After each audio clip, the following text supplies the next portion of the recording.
Halo tes. Assalamualaikum warahmatullahi wabarakatuh. Presiden PCSA Asia, Pak Jasni Matlani, penggagas PCSA yang luar biasa. Teman-teman semua dan anak-anakku sekalian di belakang, apa kabar semua? Alhamdulillah. Ulangi lagi. Assalamualaikum warahmatullahi wabarakatuh.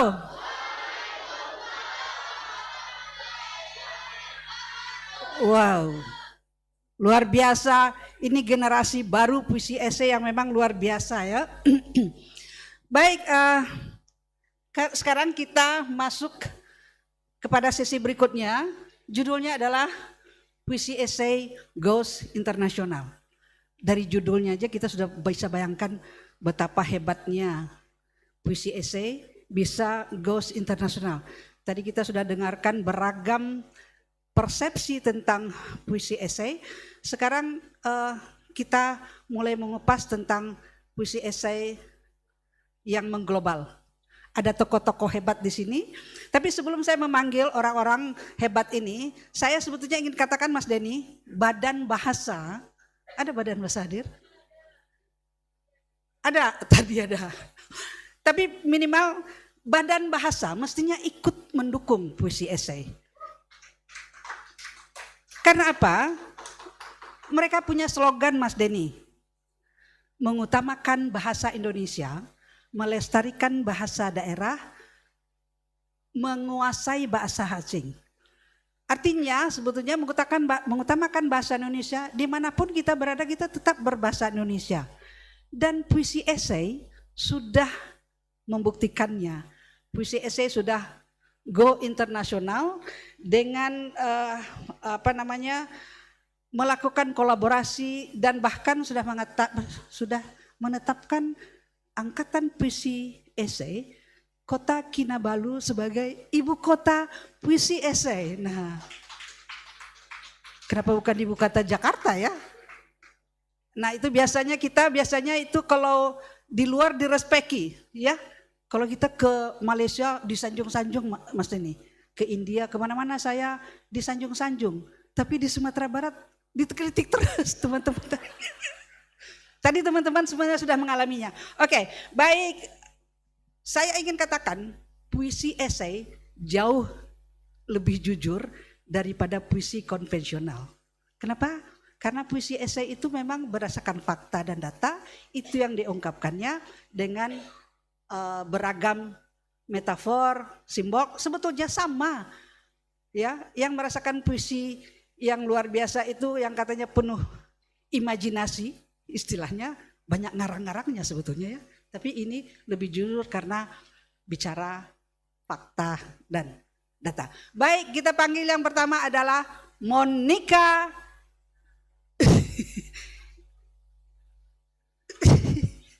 Monica JR.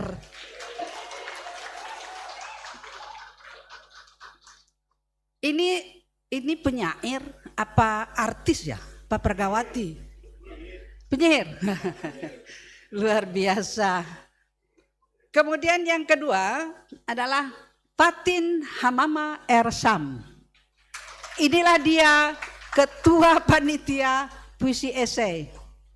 Ini eksekutornya Mas Denny dia.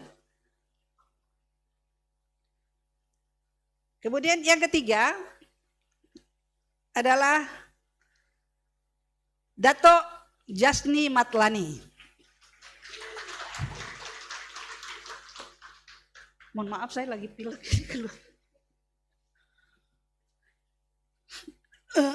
Ini memang tokoh-tokoh hebat yang memang betul-betul sudah mendunia. Kalau dunia sastra nggak ada yang nggak tahu. Dan kebetulan ketiga-tiganya so close to me ya, betul-betul luar biasa. Tetapi namanya moderator tetap harus memperkenalkan orang terkenal ini ya. Lebih terkenal dia daripada saya, mestinya saya yang diperkenalkan daripada mereka ini. Oke, saya mohon maaf karena kondisi kurang sehat sebetulnya Mas Denny, tapi katanya segala sesuatu itu bisa berhasil kalau spiritnya. Jadi spiritnya itu yang ada, maka saya sampai di sini.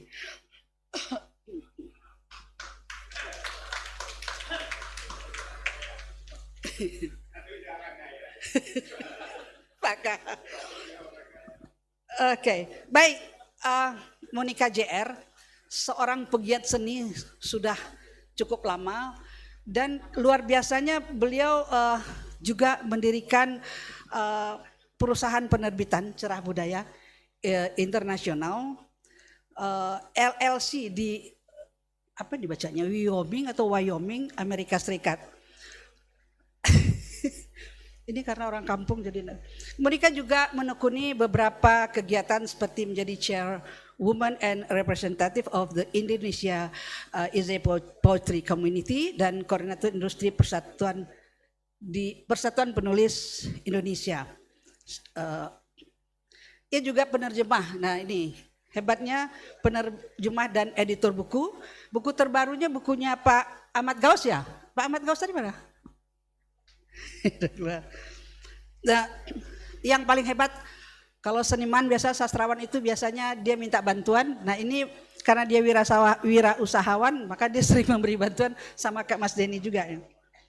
Pemegang gelar Magister Administrasi dari Institut Teknologi Bandung dan Financial Technology dari Said Business School Oxford University.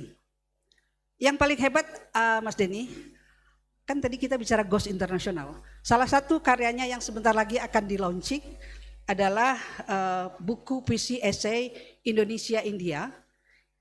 Cuman memang tidak bahasa Indonesia, melawan slogan tadi ya. Karena dia bahasa Inggris, akan di-launching di International Minangkabau Literacy Festival yang ketiga di Padang. Editornya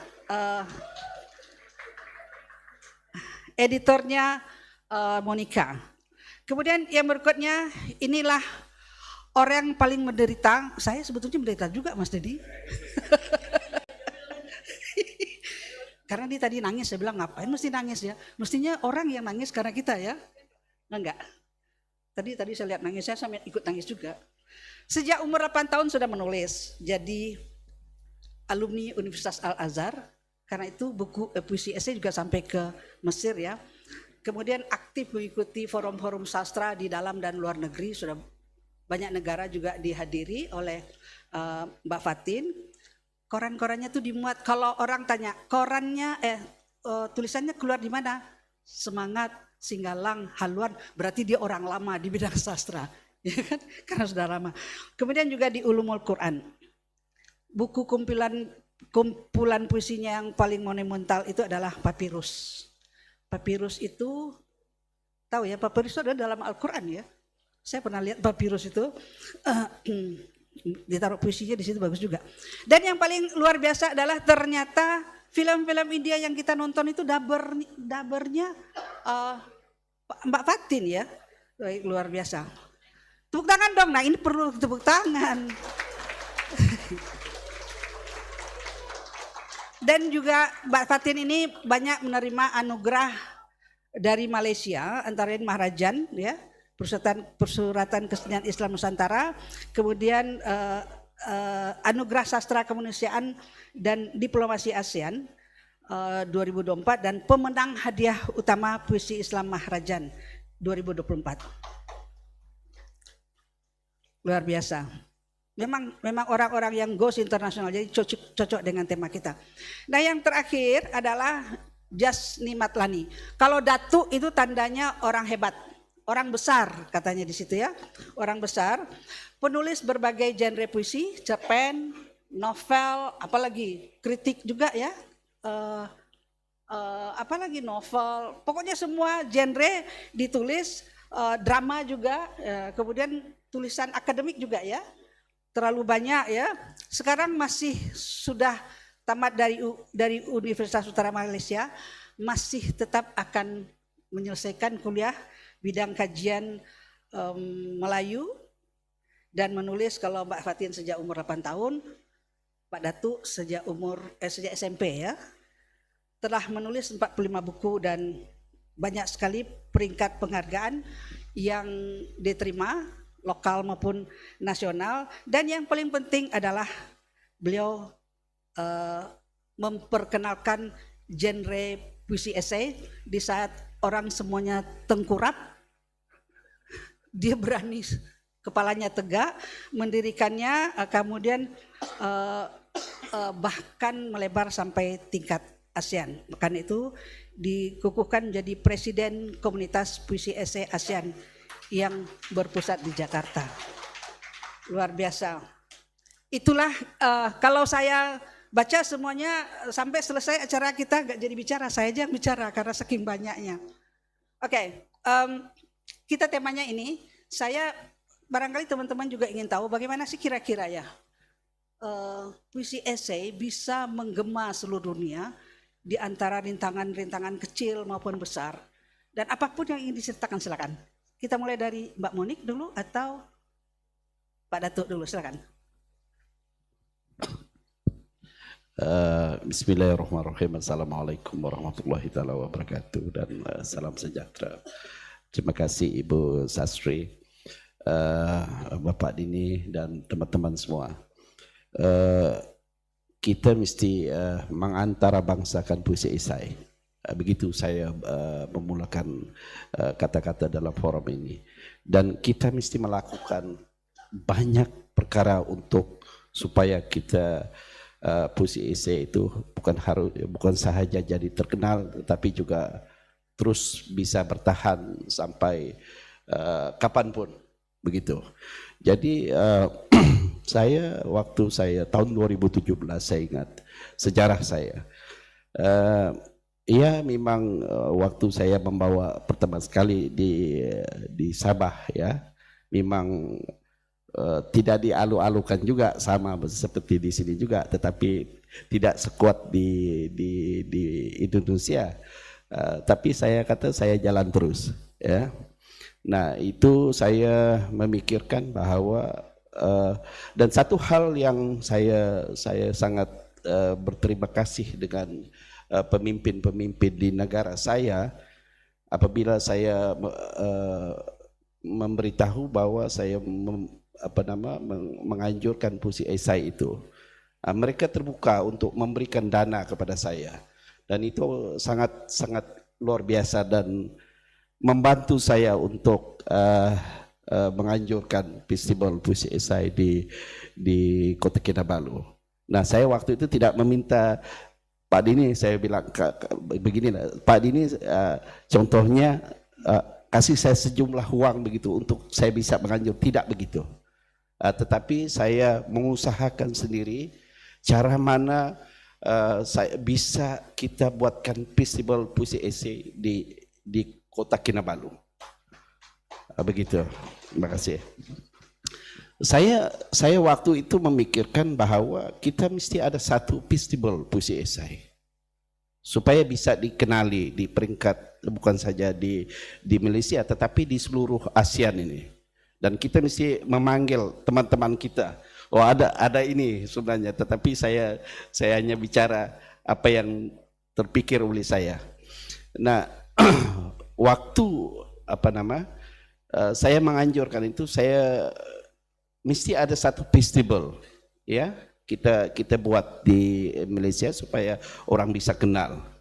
Nah, saya merasakan itu langkah saya itu betul apabila Bapak Dini Jia bilang puisi esai mesti ada hari rayanya, ya sama seperti Islam, agama Islam mesti ada hari raya Idul Fitrinya, hari raya Idul Adhanya, ada Maulidur Rasulnya supaya orang sentiasa ingat tentang agama itu. Nah, untuk membolehkan orang supaya terus ingat kepada puisi esai, nah harus ada hari rayanya. Hari rayanya itu festival puisi esai. Nah, kebetulan saya mempunyai visi yang besar ya. Saya kalau di negara saya, maaf saya di sini, saya memiliki visi yang besar. Misalnya apabila kita ada satu puisi esai yang kita bisa produksi di peringkat yang besar. Nah, saya memikirkan bagaimana itu harus mendunia. Timbullah idea saya supaya Kota Kinabalu itu diiktiraf sebagai kota sastra. Kenapa? Sebab apabila diiktiraf sebagai kota sastra, kegiatan-kegiatan hari raya yang kita buat, festival yang kita buat itu bisa ditonton di 59 negara kota dunia. Betul? Sebab apa sahaja kegiatan kita, sastra kita akan dimasukkan dalam laman web ataupun kalau di Indonesia dipanggil laman sesawang yang bisa ditonton oleh 59 kota besar dunia itu tadi. Dan mereka juga bisa datang untuk menyaksikan festival puisi esai itu. Nah, saya sebelum datang ini saya rapat dengan kalau di sini kalau di Malaysia dipanggil masyarakat. Kalau di sini ya rapat ya. Nah, meeting ya. Meeting dengan mayor.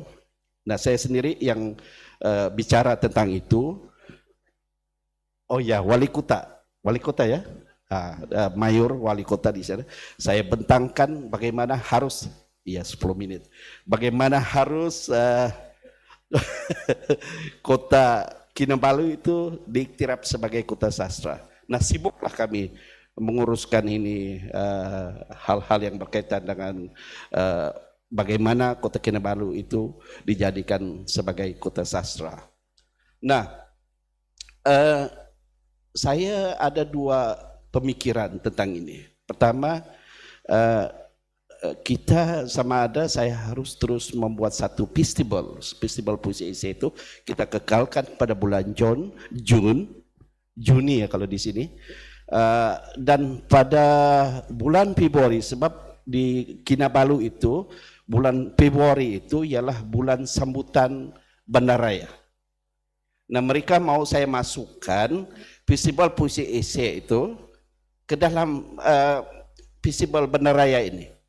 Jadi saya sedang memikirkan sama ada saya bawa festival itu ke bulan Februari atau pada bulan Februari itu saya hanya akan buat satu acara baca puisi esai saja. Tetapi dunia adanya dari Jakarta, ada daripada mana-mana, tapi membaca puisi esai. Mananya festival deklamasi puisi esai saja. Nah, itu saya sedang memikirkan manakala pada bulan Juni itu kita bicara tentang puisi esai, kita membentangkan kertas kerja dan sebagainya. Begitu. Nah, puisi esai itu di Sabah terus berkembang ya. Terus berkembang. Saya selain daripada pemerintah ya, saya bawa ke university. Saya membengkelkan anak-anak muda. Saya diundang oleh Universitas Malaysia Sabah supaya bengkelkan anak-anak yang kuliah yang mengambil bidang sastra ini supaya belajar tentang puisi esai. Nah, saya masuk ke universitas, berbicara tentang bagaimana puisi esai dan sebagainya, membimbing mereka menulis. Dan pulang ini saya insya Allah ada satu buku yang puisi esai yang saya sedang edit sekarang dengan teman-teman dalam bahasa supaya diterbitkan sebelum kita ada festival di Kota Kinabalu. Nah, itu yang kita buat.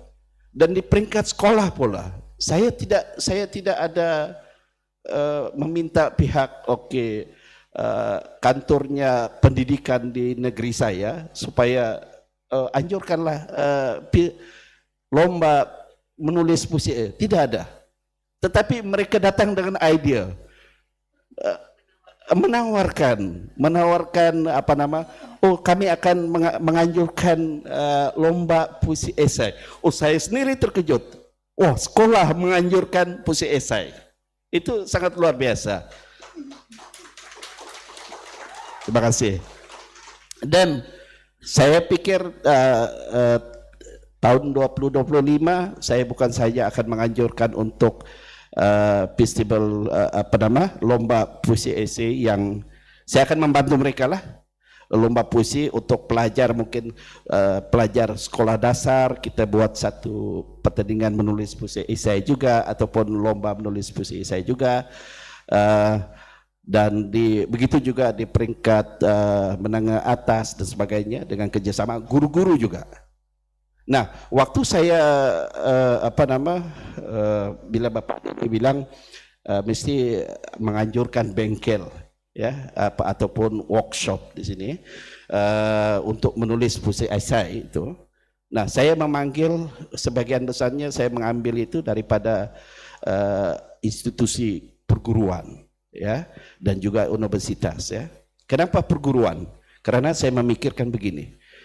Bila kita mengambil guru-guru yang anak muda ini daripada guru untuk belajar puisi esai, nanti 2-3 tahun mereka akan pergi ke sekolah dan mengajar di sekolah dan menjadi duta secara tidak langsung di sekolah. Saya pikir begitu. Ini di peringkat negeri saya. Dan kalau di peringkat antarabangsa, saya baru pulang dari London, ketemu juga Bapak Dini Jiah di London sebentar. Nah, saya melihat begini, saya pergi ke Foyles, kedai buku Foyles di London. Saya lihat juga ada buku terjemahan Ika Kurniawan di situ. Nah, saya waktu melihat buku Ika Kurniawan itu yang diterjemahkan dan dijual di Foyles, saya bilang dalam hati saya, karya Bapak Dini J.A. harus dijual di sini. Begitu, harus dijual di sini. Nah, karya teman-teman yang lain juga yang menulis puisi esai ini, yang kita angkatan ini harus ada di Voice. Apa caranya itu mungkin bisa kita pikirkan bagaimana. Dan cadangan kita untuk cadangan Indonesia juga yang mencalonkan Bapak Dina J.A. itu juga sebagai calon hadiah Nobel itu juga kita mesti teruskan setiap tahun. Ya, menang atau tidak itu bukan soalnya, tetapi harus dicalonkan setiap tahun. Haruki Murakami juga begitu, tetapi tidak menjadi tidak mengapa, tetapi hebohnya di dunia itu melihat ada satu tokoh yang kita war-warkan akan menerima hadiah Nobel begitu. Ya, sebab bagi saya Dini J.A. ini luar biasa. Ya, bukan saya bercakap begini karena minta dana daripada fundasi yayasannya itu, tidak. Tetapi saya secara jujur mengatakan begini, Bapak Dini J.A. itu luar biasa karena kebaikannya juga, kebaikan karyanya itu luar biasa diperkatakan, dan hujatan orang itu juga sangat luar biasa kepada beliau. Dan kedua-duanya luar biasa. Dan tidak ada sastrawan Indonesia yang sebesar itu. Ya, tidak ada. Saya memikirkan, saya mencari Rendra begitu. Saya mencari kalau di Malaysia Chairil Anwar begitu. Saya pikir karena karyanya bagus saja. Tetapi bukan karena hujatan-hujatannya. Ya, tetapi Dini J.A. ini luar biasa. Karyanya bagus juga. Hujatan itu luar biasa juga, begitu. Dan ini melayakkan beliau untuk diangkat ke satu tahap yang lebih tinggi. Kalau orang tadi ada yang bertanya, kalau berani berkata siapa? Saya berkatakan Dini J.A. adalah orang yang kita bisa angkat bukan saja di Indonesia, tetapi di peringkat antarabangsa. Saya ingat di situ. Terima kasih. Kalau ada nanti kita sambung sebelah. Terima kasih. Baik, terima kasih Dato. Luar biasa strategi untuk mengglobalkan puisi esai ini menarik juga ya. Yang menarik satu menurut saya dari sekian banyak yang disampaikan, bahwa Dato ini membiayai sendiri, bukan kayak kita ya semuanya. Barangkali itu bisa kita ambil pelajaran juga ya. Baik, luar biasa. Tapi kalau nggak ada Pak Datuk ya, nggak ada Mas Denny ini, gimana nih puisi esai? Fokus konsisten ya. Oke, baik, kita lanjut dengan Fatin Hamama. Silakan.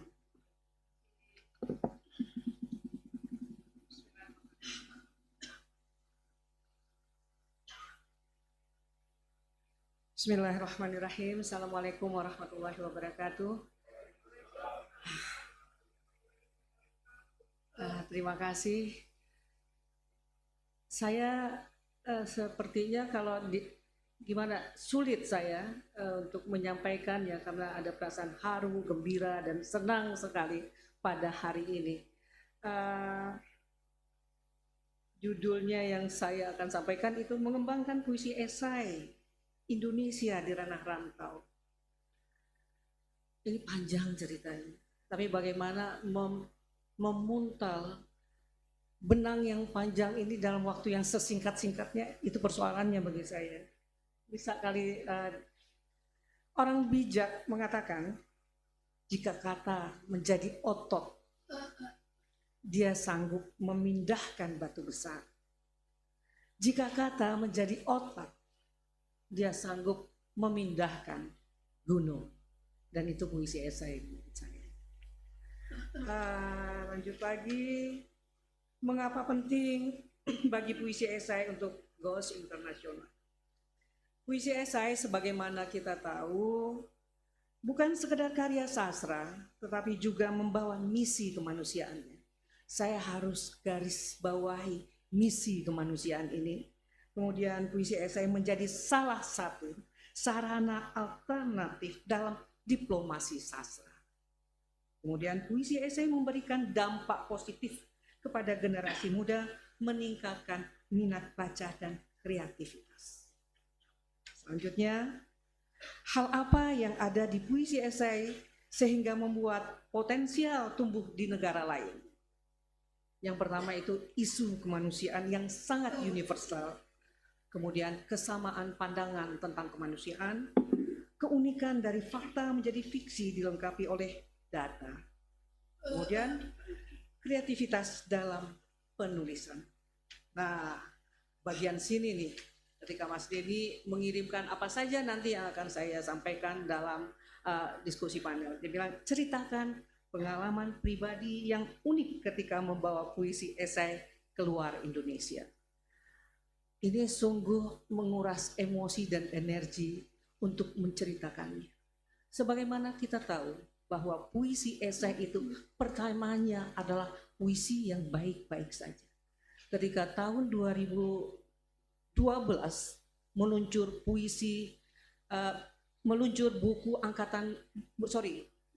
buku Atas Nama Cinta, puisi esai Atas Nama Cinta, itu tanggapan sangat luar biasa sekali. Saya ikut dalam panitianya, itu ada review tentang buku puisi esai Denny J.A. Atas Nama Cinta.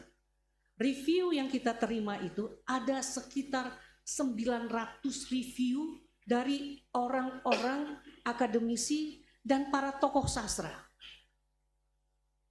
Itu yang pertama di tahun 2012. Saya mengingat kronologisnya kan. Kemudian orang menulis puisi esai, belajar untuk puisi esai. Tahun berikutnya itu baru ada Agus Sarjono dan Jamal Dirahman. Nah, di angkatan pertama ini ada saya, ada Ahmadun Anwar Putra Bayu, ada Nia Samsihono, ada Remi Novaris. Ini orang-orang yang awalnya ini. Setelah itu, ketika buku 33 tokoh sastra yang sangat berpengaruh itu meluncur, meledaklah. Sesuatu yang bukan sesuatu, hati yang bukan hati, yang dialamatkan kepada saya. Kenapa saya? Karena saya dikatakan orang terdekat dengan Denny J. Boleh dikatakan seperti itu, karena ketika puisi esai itu, Denny J. bilang gitu, Kak Fatin, saya sedang hamil besar. Tentang isu kemanusiaan, itu belum ada yang namanya teks puisi esai.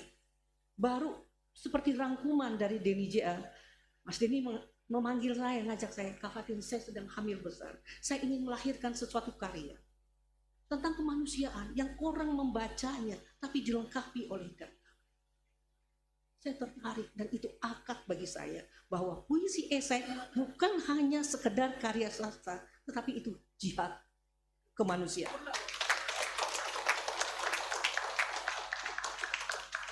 Lalu datanglah badai itu. Ketika buku 33 tokoh sastra berpengaruh Orang pertama kali yang dihujat setelah Denny JA itu Fatin Hamama. Fatin Hamama mucikari dengan bahasa yang lain yang sangat tidak layak untuk disampaikan. Fatin Hamama sampai foto saya dilukis di apa. Sampai dalam satu peristiwa demonstrasi tentang buku 33 itu di halaman Taman Ismail Marzuki, saya melihat bagaimana buku 33 dibuang ke tong sampah dengan api yang marah. Setiap kali mengingat itu saya gemetar. Saya dihujat luar biasa. Bukan hanya saya, keluarga saya, sampai ke nenek saya yang sudah almarhum dihujat. Suami mengatakan gini, tolong panggil pengacara keluarga. Apa yang bisa kita bawa ke ranah hukum, suami? Ini bukan masalah kebencian, tapi ini hujatan. Dan ini bukan cara-cara kemanusiaan. Saya tidak menyampaikannya kepada Mas Denny. Suami membawa pengacara keluarga, disampaikan. Setelah semua masuk, saya bilang, saya membawa ke ranah sastra. Saya membawa ke ranah sastra dan ke ranah hukum tentang apa yang dihujatkan kepada saya. Dan itu peristiwa luar biasa. Kalau boleh menangis, menangislah saya setiap hari. Kalau boleh berkata, jangankan saya, anak saya saja yang di sekolahnya itu dihujat gitu. Kemudian, saya punya sahabat di Malaysia yang bukan hanya Datuk Jasmine. Ada Datuk Arifin, teman masa sekolah yang sekarang menjadi menteri. Ada beberapa teman di sana yang saya kenal di tahun 80. Ketika ketemu sama Kak Jasmine, saya bercerita tentang puisi esai. Beliau tertarik. Fatin, kita bikin puisi esai di Sabah Kinabalu. Oke, ayo. Saya sampaikan ke Mas Denny. Mas Denny, saya diajak sama teman ke Malaysia, ke Sabah Kinabalu untuk puisi esai. Kak Fatin, ya nggak ada fasilitas buat saya. Seorang Denny JA yang punya dana abadi pada sekarang ini, itu tidak menyediakan dana bagi saya untuk pergi ke Kinabalu. Apa yang dilakukan kawan-kawan di Kinabalu untuk mengundang saya? Mereka patungan membelikan tiket buat saya.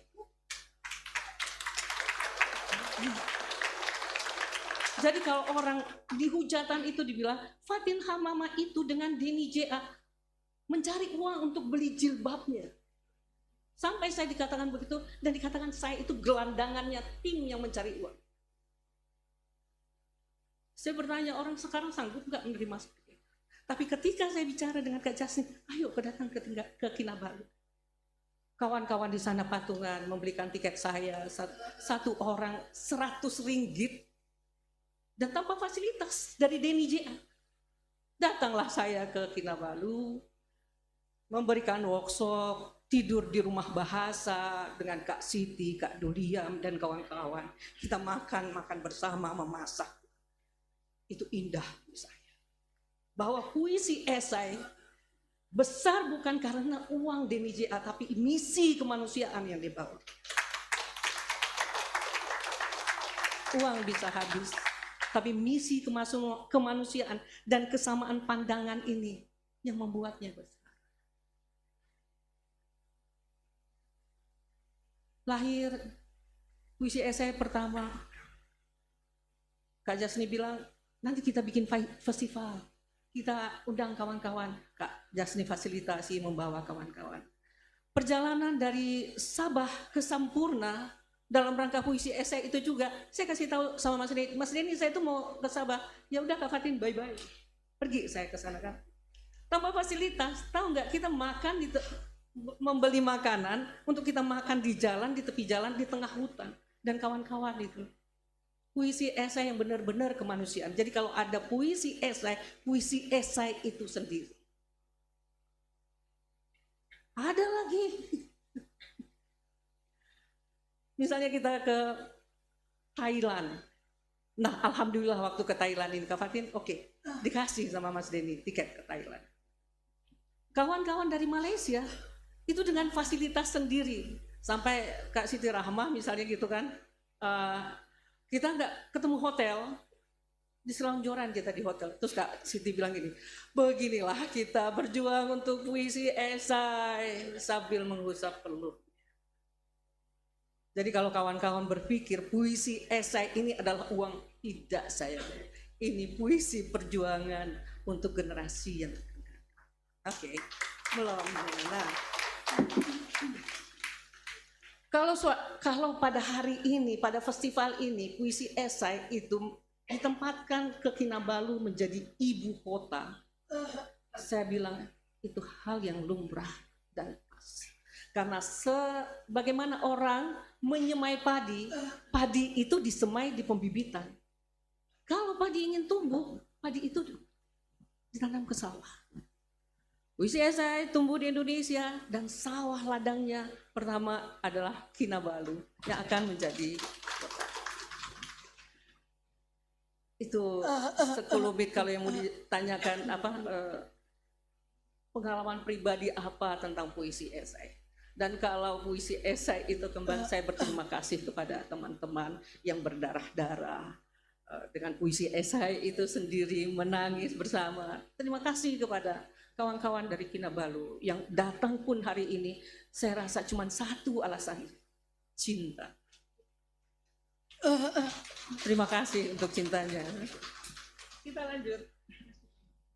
Masih ada? Itu baru sekarang bagian ini. Kegiatan puisi esai yang telah dilaksanakan di beberapa negara. Terbentuknya komunitas puisi esai ASEAN yang beranggotakan Malaysia, Singapura, Brunei Darussalam, Thailand, kemudian juga Kairo, kemudian komunitas puisi esai ASEAN. Kami mengadakan sayembara penulisan puisi esai bertemakan kemanusiaan, festival puisi esai ASEAN yang berlangsung 3 kali, bekerja sama dengan Badan Bahasa dan Sastra Sabah, didukung oleh pihak kerajaan. Beliau, Kak Jasni dan saudara, saya tidak ingin lagi mengatakan teman-teman, tidak, saudara-saudaraku. Karena ketika saya sampai di Kinabalu, suami bilang gini, pantesan ya senang di sini, seperti pulang ke rumah sendiri. Betapa welcome-nya saudara-saudara di sana, yang sangat luar biasa. Kemudian juga ada sayembara menulis puisi esai di Kairo yang baru-baru ini bekerjasama dengan Perpustakaan Indonesia mahasiswa Kairo. Aduh, tangan saya kalau berbicara ini gemetar, betul. Saya membayangkan bagaimana sidang yang melelahkan itu di pengadilan. Kemudian webinar komunitas puisi esai ASEAN yang diikuti oleh Malaysia, Thailand, Brunei, dan Singapura. Kemudian terbitnya buku kumpulan puisi esai Indonesia, Malaysia, Brunei, Thailand, Australia, Solomon Island. Ini ada teman-teman juga di Australia. Kemudian juga ada di Solomon Island, sebuah kota negara di Lautan Pasifik. Gimana ini sampai saya nggak bisa Kemudian workshop puisi esai ada lokasinya di Malaysia, Brunei, Thailand, dan Kairo. Ini ada workshop. Saya sampaikan sama Mas Denny gini, Mas Denny, saya mau ada workshop di Malaysia, di Kinabalu awal tahun. Lagi ini Kak Fatin banyak pengeluaran. Oke. Ini sama Mas Denny lagi. Saya ketemu sama Pak Parni. Pak Parni, saya mau ke Kairo. Oke, Di, jalan. Apa yang bisa saya bantu? Mas, kami perlu tiket. Siap. Mas Parni, Hadi dari dompet Duafa membiayai perjalanan saya dengan Kak Fani, Jonathan Poi, dengan Jody. Dan kami itu mengadakan workshop tentang puisi esai di sekolah Indonesia, bukan hanya di sana, tetapi ke kampung-kampung yang ada anak-anak imigrannya di sana. Yang maaf mengatakan, tempat sekolah itu mungkin lebih baik karena airnya kita. Sampai ke sana, dan adik-adik itu setelah penulisan, Kak Jasni bilang, Hatin, nanti kalau setelah penulisan ini, adik-adik nulis ini, ayo kita tampilkan. Mengundang di situ menteri, datang juga konsulat. Ada yang belum pernah datang ke Kinabalu pada hari itu, dan mereka tampil di hadapan duta besarnya, konsulnya, dan menteri pendidikannya Malaysia. Dia bilang sesuatu yang luar biasa. Dan ini tidak akan mungkin bisa dilakukan kecuali dengan cinta itu tadi. Ini ada festival puisi esai antar bangsa, yang lain ini yang ketiga. Kemudian ada ini, yang ini peraduan menulis puisi esai. Ini lepas dari komunitas puisi esai. Mas Deni mengatakan gini, selalu dia bilang anak-anakmu adalah anak panah yang telah diluncurkan. Dan ini puisi esai dari anak panah yang diluncurkan.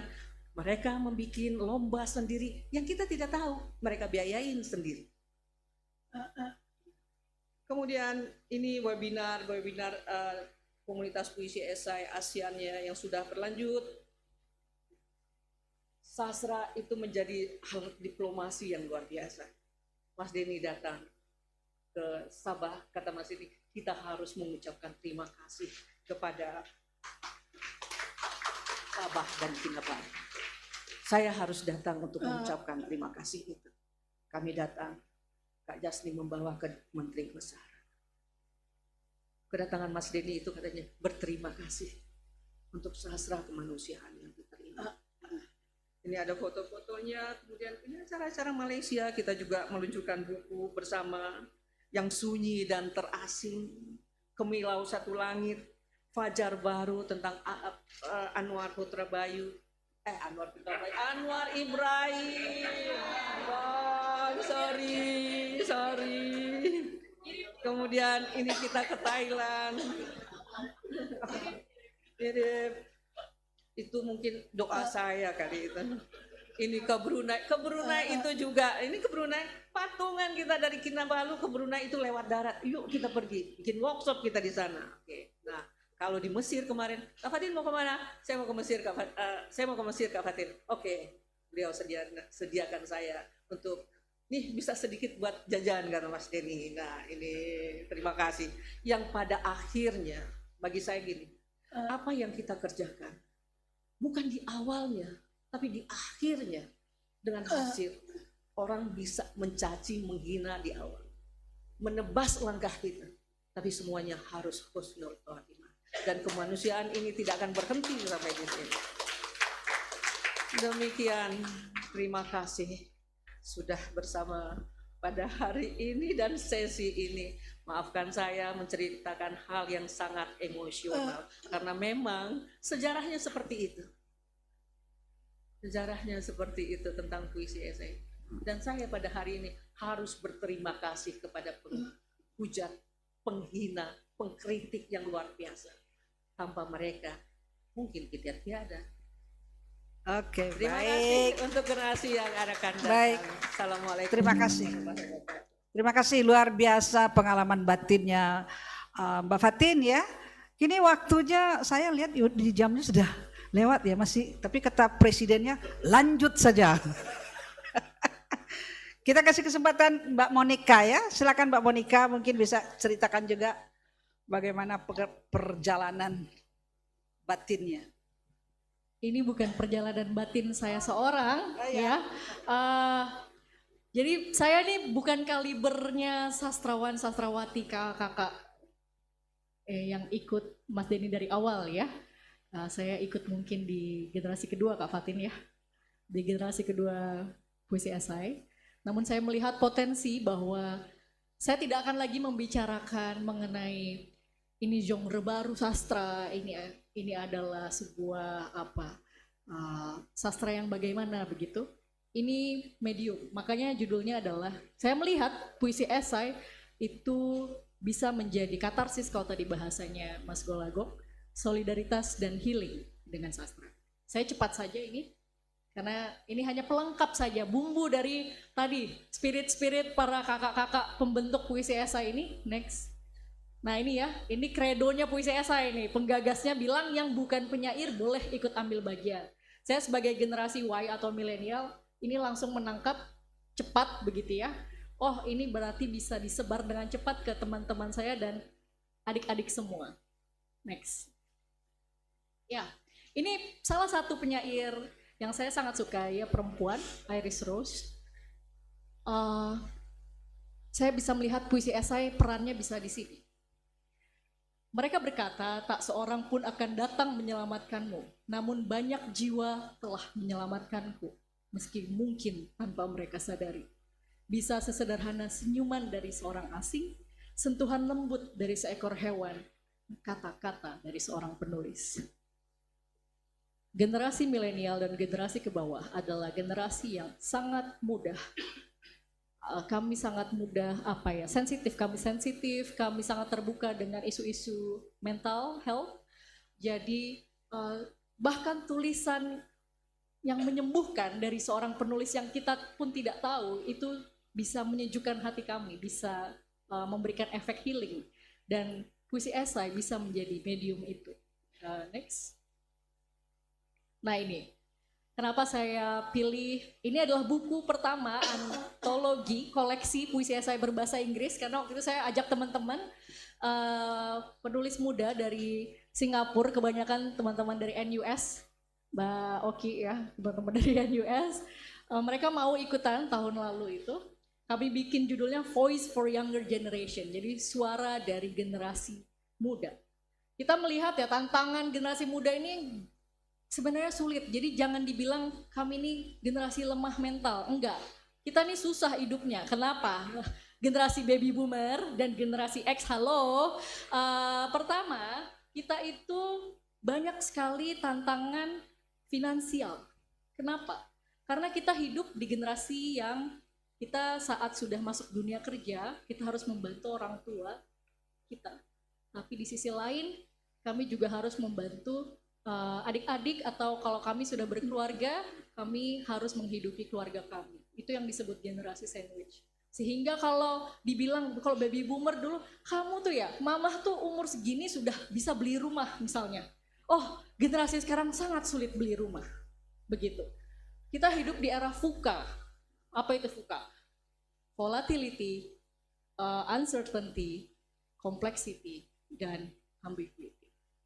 Jadi generasi Z dan ke bawah, termasuk milenial muda kayak saya, itu tantangannya banyak sekali. Dan karir seperti kakak-kakak ini, bapak ibu, penggagas utama puisi esai yang full time writer, itu kita nggak bisa lagi rely, kita nggak bisa lagi hidup hanya dari menulis toh. Tapi bersyukurnya sekarang sudah ada platform-platform nih, Kak Sastri, kita punya Patreon atau Webtoon. Ini adalah platform buat kreator seperti kami yang anak-anak muda, kita bisa dapat uang di sini. Tapi ini pun part time, begitu. Nah, jadi kami melihat, saya melihat dan saya mengajak teman-teman yang lain, oh ini puisi esai bisa jadi outlet kreatif untuk menghadapi tantangan tadi tuh, dari mental health, financial problem, terus dinamika hubungan yang sulit. Nah ini kita bisa lihat nih, gimana evolusi sastra, peran sastra. Sastra itu telah bertransformasi, kita sudah tidak lagi relate dengan sastra-sastra klasik. Jadi kalau dibilang anak-anak muda kok nggak mau baca sastra, ya karena tidak relate dengan keadaan, emosi, psikis kami, dengan isu-isu sosial kami. Sehingga yang kami lihat, sastra ini harusnya transform dari karya tradisional yang sifatnya elitis sekali, dari bahasa, dari struktur. Nah ini menjadi media yang lebih inklusif. Jadi mudah diakses nih, sekarang semuanya bisa diakses dengan gadget gitu. Juga dengan sosial media. Ini tadi, yang kedua kita juga bisa membahas isu-isu yang sebenarnya dulu tabu, sekarang kita bisa terbuka. Kita bahas soal mental health, terus inequality di ras, juga ketidakadilan yang terjadi di lingkungan kita. Dan karena sosial media juga dan internet, ini bagusnya dunia kami ini, kami mudah sekali untuk menyebarluaskan gagasan ini ke akar rumput. Gitu. Nah ini mungkin pertanyaan yang bisa kita bawa ke rumah masing-masing, bisa kita diskusikan, bagaimana sastra beradaptasi untuk mencerminkan dan membentuk prioritas masyarakat di era digital. Itu mungkin pertanyaan untuk kita semua. Next aja. Nah ini buku keduanya, ini buku yang pertama ya tahun 2022, ini buku tahun 2024. Kita dan teman-teman saya dan teman-teman di Singapura, Vietnam, Thailand, juga saya ajak teman saya yang imigran Iran yang sekarang tinggal di Irlandia begitu, kita bahas buku ini apa ya? Oh, puisi esai ini harus menjadi real talk gitu. Real talk adalah omongan yang genuine, memang kegelisahan kami bahwa ini loh cerita kami, ini perjuangan kami, tapi ini kekuatan kami. Jadi kita mendefinisikan ulang puisi itu apa. Jadi ini adalah media ya, terbuka. Oke, next aja. Nah, ini beberapa foto kawan-kawan yang ikut berkontribusi. Kita ada yang dari Singapura, Malaysia, Vietnam, Indonesia, Iran. Dan topiknya sangat luar biasa. Kayak teman saya nggak mau sebut nama, tapi ada di buku, nanti bisa dicek. Dia mengalami kekerasan seksual, bahkan oleh orang tuanya sendiri gitu ya. Dan itu real terjadi. Kalau hanya berdasarkan data saja, kalau tadi kata Mas Golagong, itu berdasarkan data statistik ada. Tapi kalau diceritakan dengan drama dan puitis, itu akan lebih menyentuh hati dan akhirnya resonate kepada orang-orang, dan akhirnya apa ya, awareness-nya tumbuh, ada empati akhirnya. Selama ini kalau hanya statistik itu hanya berhenti sebagai paper akademik begitu. Next. Nah ini jadi puisi esai apa sih? Puisi esai itu bisa berperan sebagai cermin masyarakat. Dia bisa mendorong penyembuhan dan itu real. Bahkan teman-teman, bahkan saya sendiri merasakan bahwa puisi-puisi yang kata-katanya itu menyejukkan, menyembuhkan orang-orang yang punya trauma. Kami adalah generasi yang traumanya banyak, begitu kan? Itu real dan terjadi, itu bisa mendorong penyembuhan, pemahaman kepada orang-orang di luar background kami, begitu. Bisa berperan sebagai jembatan tadi ya, dan juga platform untuk membahas isu-isu penting. Kita next aja. Nah, ini salah satu video dari kawan di Singapura, namanya Roshan. Ini sebentar saja, kurang dari 1 menit, mungkin bisa didengar testimoninya. Hi everyone, my name is Roshan and I am originally from Singapore. Unfortunately, I am not able to join all of you for the book launch as I am currently in Nepal for a study trip. But I would like to thank all of you who are here, as well as Monica and her team. I'm very inspired by how Monica has brought the different voices of our generation together through poetry. The outcome of this is also extremely valuable in making our voices remembered through the words we sometimes cannot speak. The poems in this anthology talk about each of our pain points, and it becomes insightful to see them through the different lenses of the various authors. I hope that all of you develop a special connection to our poems and make our words yours. Thank you. Ya, jadi terasa bahwa puisi yang kami utarakan di sini adalah puisi rasa sakit, tapi menjadi kekuatan kami. Next aja. Hi everyone, my name is Roshan and I... Ya, jadi sekali lagi saya melihat bahwa, dan teman-teman muda, saya mengajak semua anak-anak muda, puisi esai itu bukan cuma genre sastra, kakak-kakak, adik-adik, ini adalah sebuah gerakan. Gerakan untuk ayo kita ceritakan perjuangan kita, kekuatan kita melalui media yang bisa kita gunakan. Nah ini cuma contoh aja, ini foto saat kita diundang di Kedubes Amerika untuk membahas puisi esai dan hubungannya dengan social reform saat itu ulang tahun Martin Luther King Jr. Dan kita juga sudah punya publishing sekarang di Amerika Serikat, Uni, namanya Cerah Budaya Internasional. Jadi itu mempermudah semua akses teman-teman kalau mau berkarya itu akan sangat mudah jika bekerja sama dengan komunitas puisi esai. Begitu dari saya. Oke. Luar biasa. Ini pembicara hari ini memang menggambarkan bagaimana perjuangan puisi esai secara konvensional juga, kemudian juga ke depannya bagaimana membangun sistemik dengan melihat apa tadi istilahnya pusing ya, VUCA gitu, volatility, uncertainty, complexity, ambigu, ya sudah luar biasa. Jadi kita secara mau bicara bahasa Inggris kita sok-sok kalah namanya. Komprehensif itu sudah tergambar dari pembicara-pembicara hebat ini. Sebetulnya saya mau bicara lebih jauh, tapi karena waktu sudah ada pernyataan, maka saya akhiri. Hanya satu saya ingin ambil dari semua itu, sebetulnya puisi esai eksistensinya semakin hebat dan tidak karena uang, itu yang penting. Dan yang paling penting lagi, dan ini betul loh, ada kesaksiannya, tadi Pak Fatin sebut karya pertama yang saya baca itu luar biasa. Dan Dr. Friharti itu memuji kepada saya. Jadi secara kualitas memang diakui. Jadi bukan soal yang lain-lain. Kalau akibat dari situ ya kita nggak tahu ya. Tapi memang secara kualitas, apa tadi judulnya, atas semua karena cinta. Kita berada di sini semua karena cinta, dan itu puisi yang sangat berkualitas. Terima kasih. Assalamualaikum warahmatullahi wabarakatuh.